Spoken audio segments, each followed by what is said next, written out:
안녕하십니까? 2024년 11월 26일 화요일 인도네시아 헤드라인 시작합니다. 첫 번째 소식입니다. 프라보워 수비안토 대통령이 취임 후 첫 해외 순방에서 영국 기업들로부터 총 85억 달러 규모의 투자 약속을 확보했습니다. 프라보워 대통령은 런던의 랭카스터 하우스에서 열린 회의에서 19개 영국 기업 대표들과 만났으며 이 자리에는 스리 무량이 재무장관도 동석해 에너지, 인프라, 교육, 보건 등 인도네시아의 우선 사업 분야를 논의했습니다. 참고로 영국은 올해 1월부터 9월까지 약 6억 1,100만 달러의 외국인 직접 투자를 통해 인도네시아의 10대 투자국 중 하나로 자리하고 있습니다. 노산 노슬라니 투자 및 다운스트림 장관은 정치적 경제적 안정과 평화로운 정권 교체 덕분에 투자자들의 신뢰가 높아지고 있다고 평가하며 투자 약속이 실제로 실행될 수 있도록 지속적인 후속 논의를 이어갈 계획이라고 밝혔습니다. 프라보워 대통령은 이번 방문 중 키어 스타머 영국 총리와도 만나 양국의 협력을 논의했습니다. 영국 정부는 수산업, 교육, 보건, 국방 등 다양한 분야에서 인도네시아와의 협력을 확대할 의지를 표명했습니다.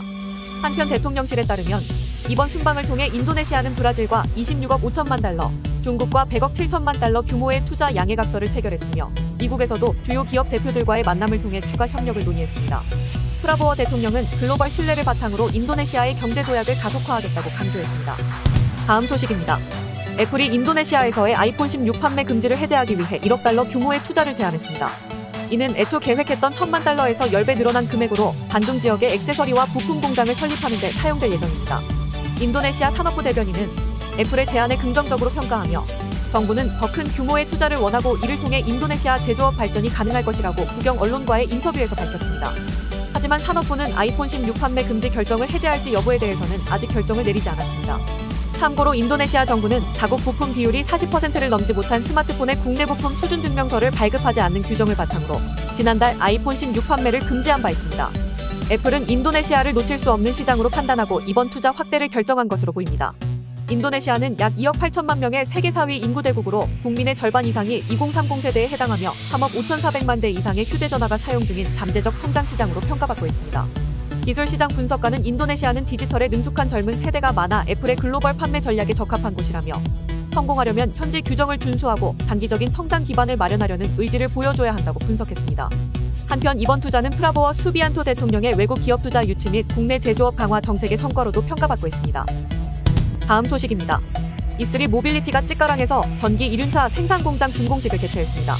이번 공장은 인도네시아에 진출한 한국 기업 최초의 전기 이륜차 제조시설로 현재 정부의 탄소 배출 감축 정책에 부응하며 친환경 모빌리티 산업의 새로운 전환점으로 평가받고 있습니다.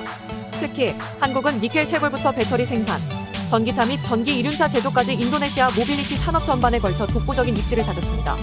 E3 모빌리티의 브랜드 데우스는 250cc, 160cc, 125cc급 등 다양한 전기 이륜차 모델을 선보이며 첨단 기술력을 강조했습니다. 참고로 현대캐피코와 LG에너지솔루션이 제공하는 파워트레인과 배터리 기술이 적용된 해당 차량들은 현재 파트너사와 협력해 고품질로 생산됩니다.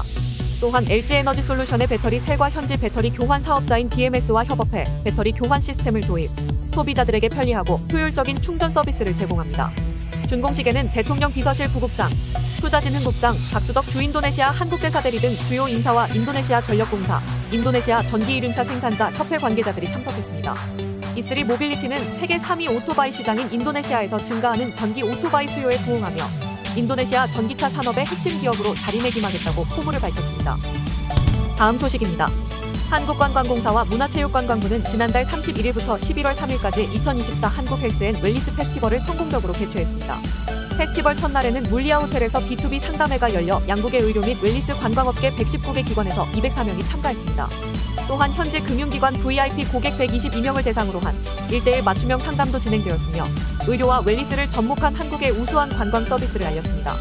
11월 1일부터 3일까지 자카르타 센트럴파크몰에서는 현지 중산층을 타깃으로 한 소비자 참여 행사가 진행됐습니다. 인도네시아 인기 연예인 사르웬다가 K 의료관광 경험을 나누는 오픈 토크쇼에 참여했으며 한국 메이크업 전문가가 현장에서 한국식 뷰티팁을 소개하며 뜨거운 반응을 얻었습니다. 특히 1일 열린 소비자 행사 개막식에서는 인도네시아 축구 국가대표팀 신태용 감독이 한국관광 명예홍보대사로 위촉되었습니다. 행사 기간 중 한국관광공사는 하나은행과 업무 협약을 체결해 방한 관광객을 위한 교통카드 출시와 인도네시아 고소득층을 대상으로 한 공동 마케팅 계획을 발표했습니다. 총 4일간 진행된 이번 페스티벌에서는 1,455건의 상담과 126건의 계약이 성사되어 약 38억 원 규모의 실적을 기록했습니다.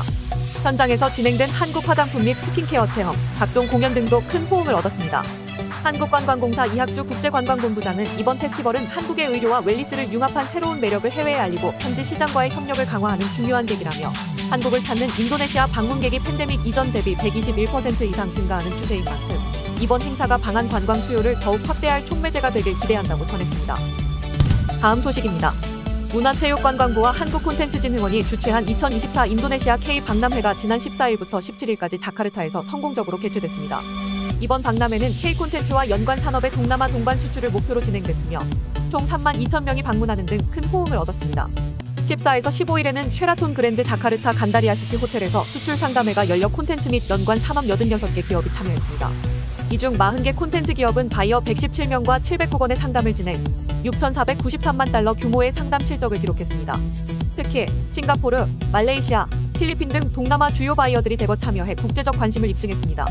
16에서 17일 자카르타 컨벤션 센터에서는 다양한 체험존과 융합존이 마련되어 관람객들에게 새로운 한류 콘텐츠 경험을 선사했습니다. 특히 K-콘텐츠 멀티플렉스에서는 애니메이션, 캐릭터, 웹툰, 게임 등 장르별 스토리텔링 공간이 큰 주목을 받았습니다. 또한 한국농수산식품유통공사와 협업해 한국편의점 및 한강공원 콘셉트를 접목한 기획존을 선보이며 이종 산업 간 융합을 보여줬습니다. K-스테이지에서는 인기 웹툰, 킬러 베드로 작가의 팬사인회와 함께 에일리, SF9, 노매드 등 한국 아티스트들의 팬미팅과 공연이 진행됐습니다. 특히 16일 저녁 열린 콘서트는 한국 아티스트 4팀이 무대를 장식하며 한류 팬들의 열띤 호응을 이끌어냈습니다.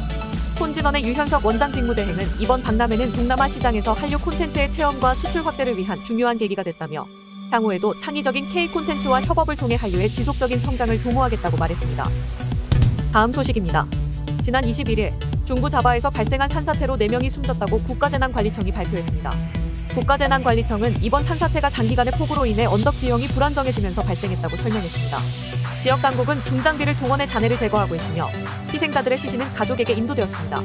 국가재난관리청 대변인은 비가 계속 내릴 것으로 예상되는 만큼 주민들은 추가 산사태 가능성에 대비해 경계심을 유지해야 한다고 당부했습니다. 한편 기상기후지구청은 23일부터 25일까지 중부 자바 전역에서 극단적 기상 현상이 발생할 가능성이 있다고 경고했습니다.